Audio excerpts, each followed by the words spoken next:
참 좋으신 예수 그리스도의 은혜가 복길교회의 교우님들에게 충만히 임하시기를 축원합니다. 많은 사람들이 말하기를 우리가 살고 있는 현대는 전도가 어려운 시대라고 이야기하지요. 일면 맞는 말 같습니다. 사람들에게 기독교를 이야기해도 들으려 하지 않습니다. 교회에 나오라고 이야기하면 교회를 내가 왜 나가야 되냐고 마음속으로 반문합니다.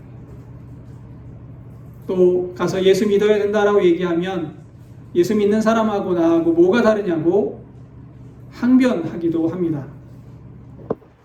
또 세상의 빠른 변화에 교회가 발맞추지 못하고 있다는 평가도 있습니다. 세상은 정말 쏜살같이 변하고 있는데 교회는 옛날 모습 그대로라는 겁니다. 그만큼 기독교에 대한 평가가 부정적이라고 말할 수 있겠습니다. 이런 시대에 위대한 전도자였던 바울의 이야기를 읽는 것은 우리에게 큰 의미가 있다고 하겠습니다. 바울은 안디옥 교회로부터 전도자로 파송받은 이후 많은 곳을 다니면서 복음을 전했습니다. 특히나 2차 전도 여행 중에는 헬라 지역에 복음을 전했고 교회를 세웠습니다. 오늘 말씀은 바울이 2차 전도 여행 중, 그러니까 헬라 지역을 전도하던 중에 아덴에서 겪은 이야기를 담고 있습니다. 성경에서 아덴이라고 기록된 지역은 오늘날의 지명으로 하면 아테네입니다. 이곳은 현재는 그리스의 수도이고 고대의 헬라 문화의 중심지였습니다. 학문과 철학이 발달했고 헬라 종교의 중심지로 여러 우상들을 섬기던 지역입니다. 아덴에 도착한 바울은 수많은 우상을 보고 마음이 격분해서 사람들에게 복음을 전했다라고 성경은 기록합니다. 바울이 전하는 복음을 들은 아테네 철학자들이 바울과 토론을 하다가 바울을 아레오바고라는 곳으로 데리고 갑니다. 그곳에서 바울의 이야기를 듣고 토론하기 위해서입니다. 바울은 구약 성경도 모르고 예수 그리스도도 모르는 사람, 그러니까 신앙적인 어떤 기초도 없는 그런 사람들 앞에서 복음을 전해야만 했던 겁니다.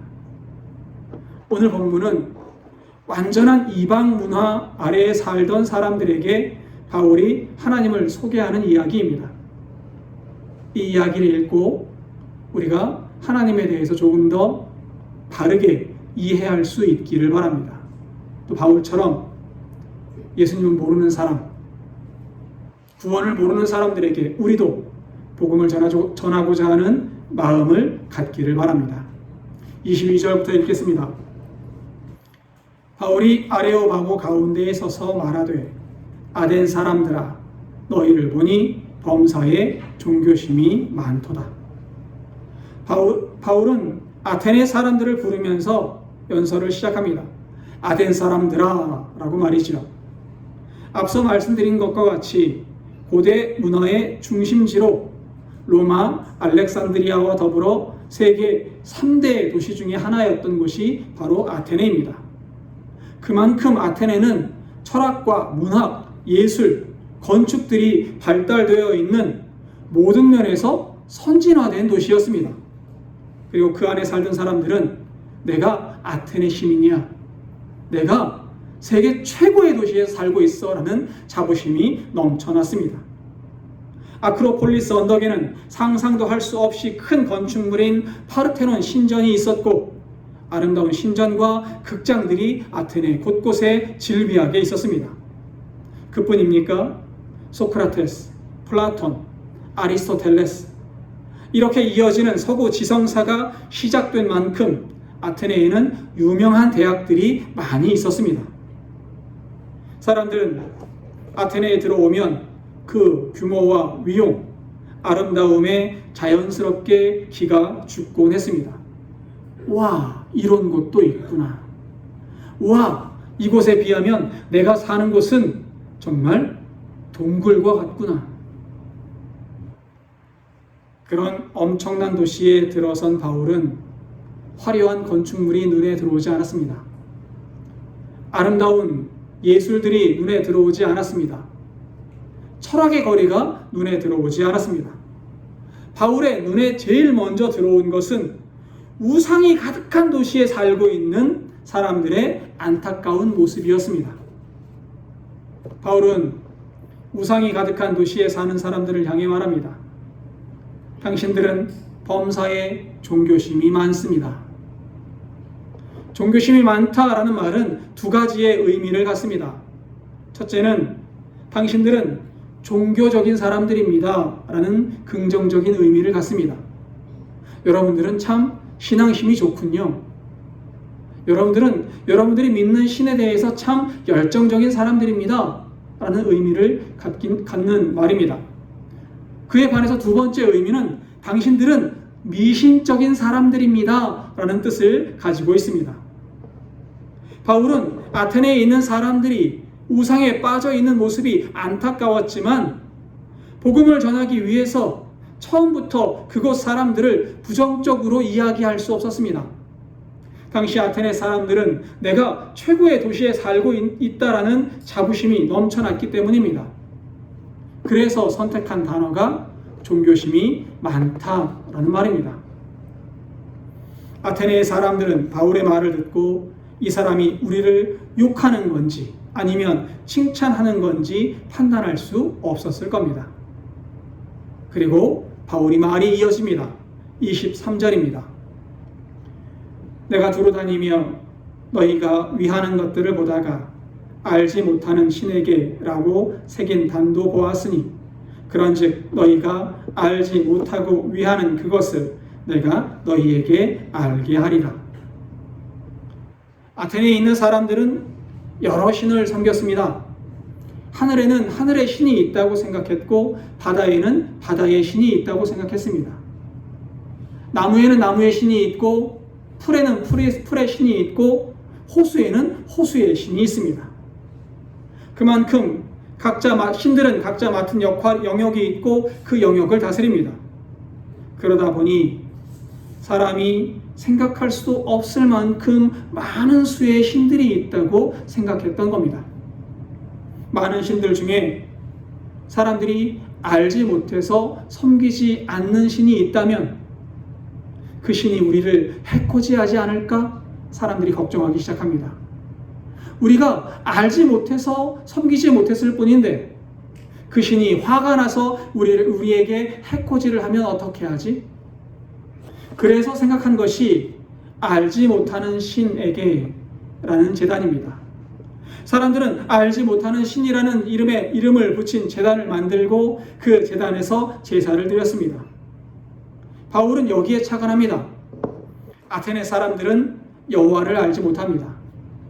그리고 그 사람들은 알지 못하는 신까지 섬기고 있습니다. 그래서 아테네 사람들이 알지 못하는 신이라고 부르는 신 여호와에 대해서 내가 말하겠다라고 이야기하는 겁니다. 우리가 여기에서 오해하지 말아야 할 것이 있습니다. 바울은 아테네 사람들이 생각하는 것처럼 신이 많이 있다고 생각하지 않았습니다. 바울이 말하려는 바는 아테네 사람들이여 당신들이 알지 못하는 신이라고 말하는 신을 내가 지금 소개할 텐데 그 신이야말로 유일한 한 분뿐인 참 신이다 라고 이야기하려는 겁니다.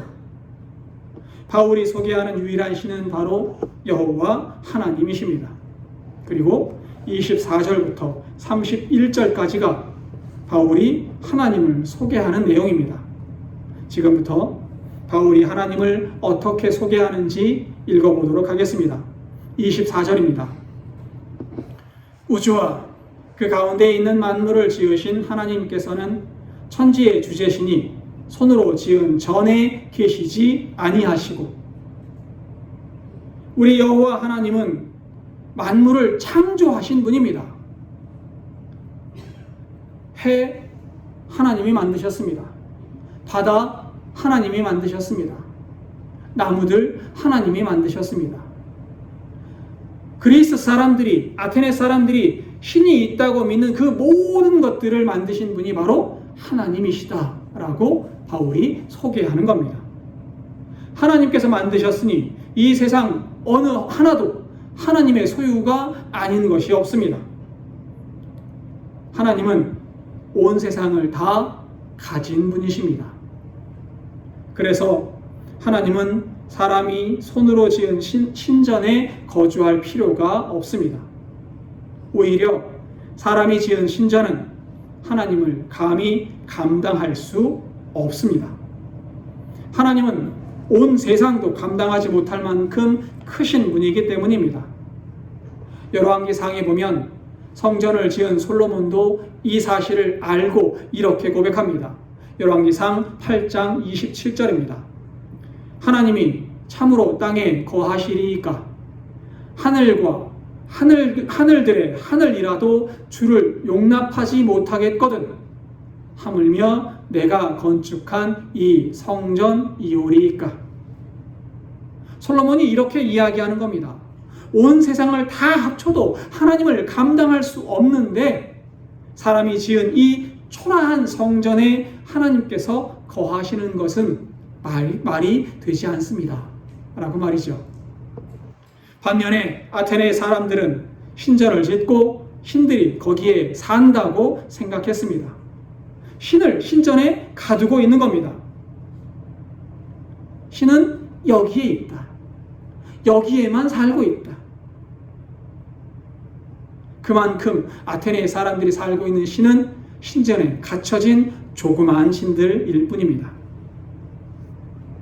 이에 바울은 아테네의 신들보다 훨씬 크신 분, 심지어 세상을 창조하신 분이 계신데 그분이야말로 참 신이시다라고 이야기하고 있습니다. 이어서 읽겠습니다. 25절입니다. 또 무엇이 부족한 것처럼 사람의 손으로 섬김을 받으시는 것이 아니니 이는 만민에게 생명과 호흡과 만물을 친히 주시는 이심이라. 우리 하나님은 아테네 사람들이 섬기는 신처럼 사람의 섬김이 필요하지 않은 분입니다.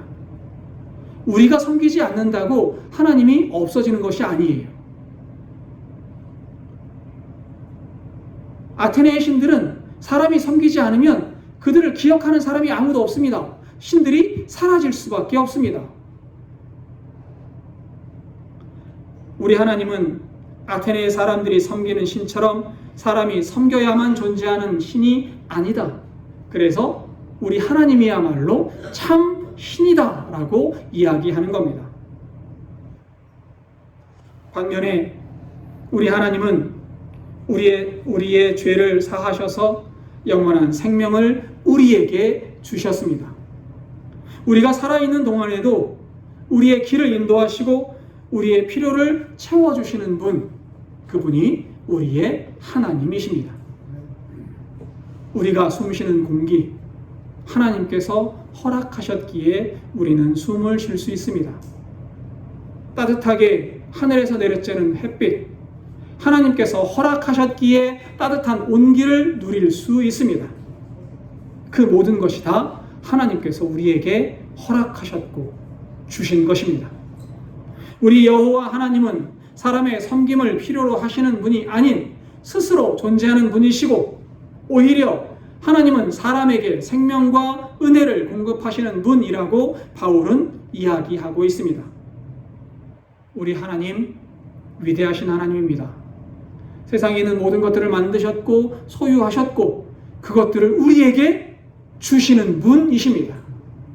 우리가 오늘 하루를 살아갈 수 있는 것도 하나님께서 오늘 하루의 생명을 우리에게 허락하셨기 때문임을 믿으시기 바랍니다. 26절도 읽겠습니다. 인류의 모든 족속을 한 혈통으로 만드사 온 땅에 살게 하시고 그들의 연대를 정하시며 거주의 경계를 한정하셨으니.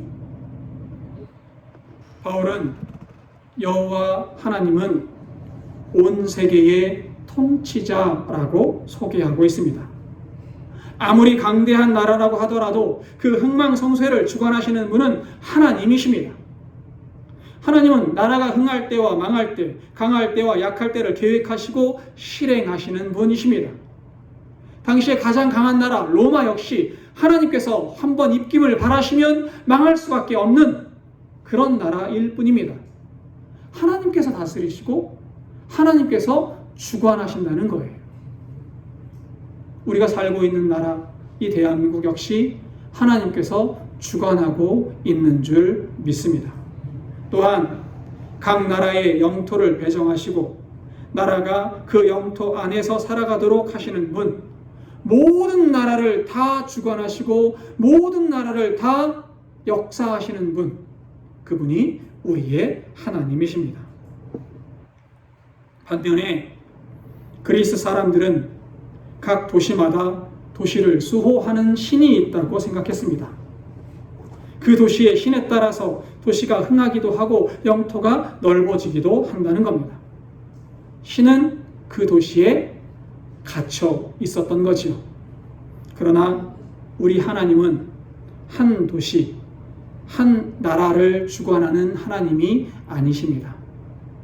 우리의 하나님은 온 우주의 하나님이시고 모든 역사를 주관하시는 하나님이십니다. 대한민국만의 하나님이 아니십니다. 중국도 주관하시고 미국도 주관하시고 이 땅에 있는 모든 나라를 주관하십니다. 이 지구뿐인가요? 그렇지 않습니다. 저 멀리 우리 눈에 보이는 별들까지도, 온 우주까지도 주관하시는 분, 그분이 우리의 하나님이십니다. 이렇게 온 우주의 창조자, 온 세상의 주인, 생명을 주시는 분, 온 세상을 다스리시는 하나님께서 우리의 곁에서 우리와 가까이에 계십니다. 27절입니다. 이는 사람으로 혹 하나님을 더듬어 찾아 발견하게 하려 하심이로되 그는 우리 각 사람에게서 멀리 계시지 아니하도다. 하나님은 자신을 숨기지 않으셨습니다. 우리가 찾고자 하면 언제나 느낄 수 있는 곳에 계셨습니다. 하나님은 아침에 해가 떠오르게 하셨고 저녁이면 어둠을 주셔서 쉴 수 있게 하셨습니다. 우리 하나님은 여름에 더울 때 비를 내려주셨고 겨울에 추울 때에는 친구를 보내주셔서 함께 몸을 기댈 수 있게 하셨습니다. 주님은 언제나 나의 곁에서 나의 기도를 들으셨고 나의 필요를 아셨고 나의 간구에 응답하셨습니다.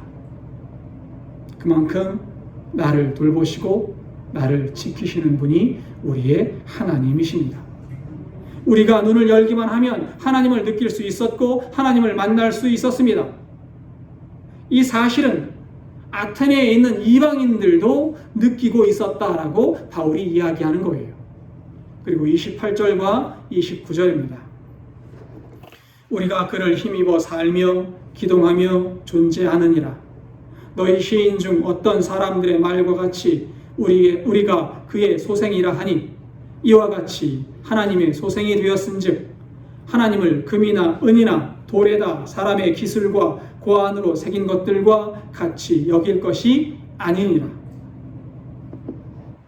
아테네에 있는 크레타 섬의 시인인 에피메니데스라는 사람은 크레티카라는 시에서 우리가 그를 힘입어 살며 그를 힘입어 기동하며 그를 힘입어 존재한다라고 쓰고 있습니다. 또 아라투스라는 시인은 그의 시 페노메나에서 우리가 그의 소생이다라고 노래합니다. 그리스에 있는 사람들도 초월적인 신의 도움으로 사람이 세상을 살아간다라고 노래하고 있다는 겁니다. 바울은 이 표현을 빌려서 하나님을 표현합니다. 우리의 창조주이자 아버지가 되시는 신이 있다. 바울은 그 신이 바로 여호와 하나님이시다라고 소개합니다. 하나님은 우리에게 힘을 주시고 은혜를 주십니다. 또한 하나님은 언제나 우리 곁에서 우리를 떠나지 않으십니다. 왜요? 하나님은 우리의 어버이가 되시기 때문입니다. 그런데 우리 어버이 되시는 하나님을 돌로 만든 것과 똑같이 여길 수 있습니까? 은으로 조각을 만들어 놓고 이것이 하나님이다라고 말할 수 있습니까? 온 우주의 통치자이신 하나님을 움직이지 못하는 우상과 같다고 말할 수는 없습니다. 지금 아테네에 있는 사람들이 하나님을 알지 못하는 신으로 칭하면서 이렇게 우상과 같다라고 말한다고 바울이 이야기합니다. 그래서 바울은 이야기합니다. 30절을 읽겠습니다. 알지 못하던 시대에는 하나님이 간과하셨거니와 이제는 어디든지 사람에게 다 명하사 회개하라 하셨으니. 바울은 마지막으로 아테네 사람들에게 분명하게 말합니다. 이제는 하나님을 알지 못했다고 말할 수 있는 시대가 아니다. 하나님께서 이제 모든 사람에게 회개를 명하셨다라고 말합니다. 여기에서 회개는 단순히 눈물을 흘리며 잘못을 뉘우치는 것이 아닙니다. 매번 말씀을 드리지만 회개란 삶의 방향을 바꾸는 겁니다. 우상을 바라보던 사람이 하나님을 바라보는 것으로 방향을 바꾸는 것. 자신을 의지하던 사람이 하나님을 의지하도록 변하는 것. 거짓된 신을 버리고 참 하나님을 섬기는 것이 바로 회개입니다. 아테네 사람들은 평생 수많은 신을 섬겼습니다. 그러나 그 신들은 사람의 손으로 만든 거짓된 신일 뿐입니다. 말을 하지도 못합니다. 말을 듣지도 못합니다. 움직이지도 못하는 우상일 뿐입니다. 그래서 바울은 말합니다. 여러분이 섬겨야 할 분은 그런 신이 아닙니다. 우주를 창조하시고 생명을 주시며 역사를 다스리시는 하나님, 그 하나님만이 우리가 섬겨야 하는 참 신이십니다. 그러므로 이제 하나님께 돌아오십시오. 복길교회 교우 여러분, 우리가 마음속에 의지하는 다른 것이 있다면 다 내려놓고 주님만을 바라보시기를 바랍니다. 우리가 세상을 살면서 붙잡고 있었던 다른 것이 있다면 다 내려놓고 주님만 의지하시기 바랍니다.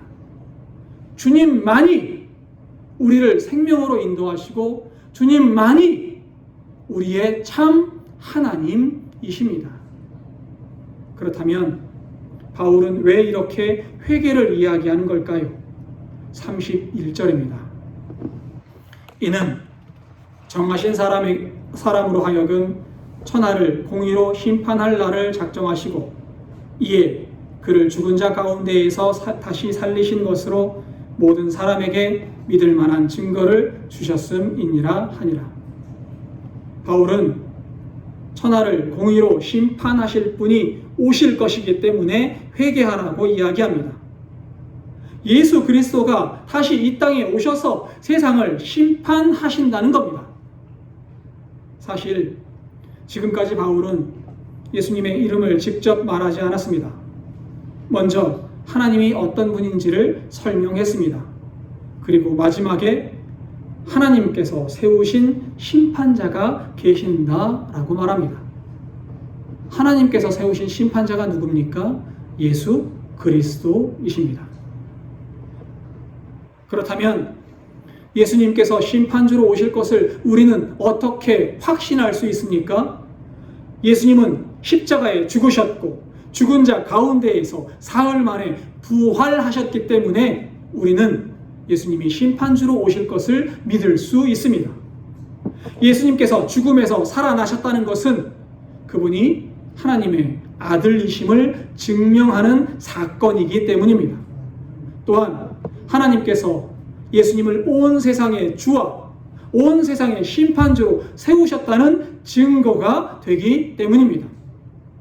그래서 부활을 믿는 사람은 심판을 두려워할 필요가 없습니다.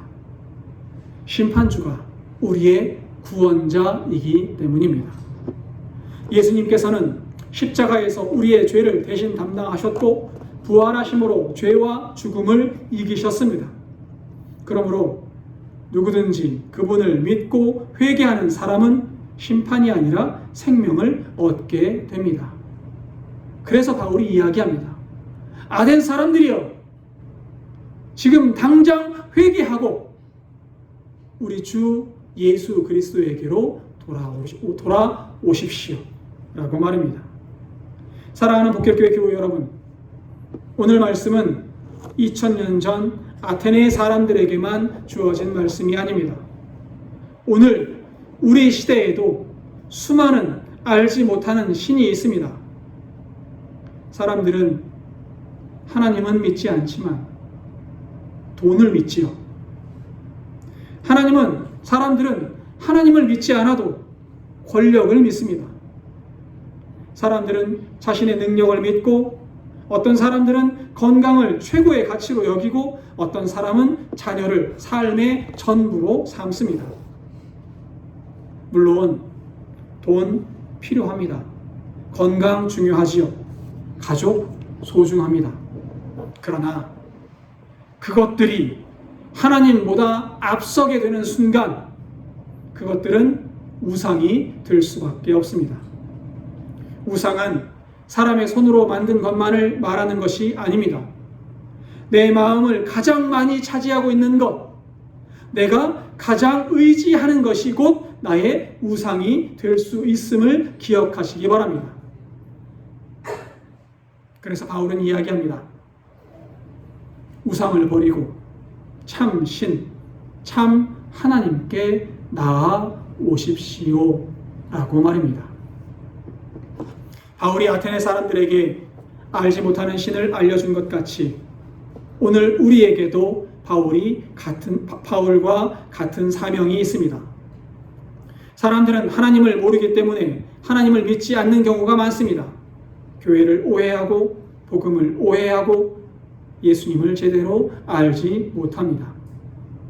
그렇다면 우리는 바울처럼 참 하나님을 알려주는 사람이 되어야만 합니다. 우리는 가정에서, 직장에서, 이웃 가운데에서 하나님을 알리는 사람으로 살아가야만 합니다. 그러기 위해서 무엇보다 먼저 우리 자신이 하나님을 바로 알아야만 하겠습니다. 우리 하나님은 우상처럼 사람이 만들어낸 신이 아닙니다. 우리 하나님은 우주를 창조하신 창조주이십니다. 우리 하나님은 생명과 호흡을 우리에게 주시는 분이십니다. 역사를 다스리시는 분이 바로 우리가 믿는 하나님이십니다. 우리의 가까이 계셔서 우리의 기도를 들으시는 분, 그분이 우리 하나님이십니다. 그리고 독생자 예수 그리스도를 보내셔서 우리를 구원하신 분이 우리의 하나님이십니다. 이 하나님을 아는 것이 바로 생명입니다. 이 하나님을 믿는 것이 바로 구원입니다. 오늘도 하나님께서 우리에게 말씀하십니다. 이제는 회개하고 내게로 돌아오라 라고 말입니다. 우상을 붙들고 살아가는 삶이 아니라 살아계신 하나님만을 의지하는 복길교회 교우님들 되시기를 바랍니다. 또한 살아계신 하나님을 이웃에게 알리고 전하는 우리 모두가 되기를 진심으로 축원합니다. 기도하겠습니다.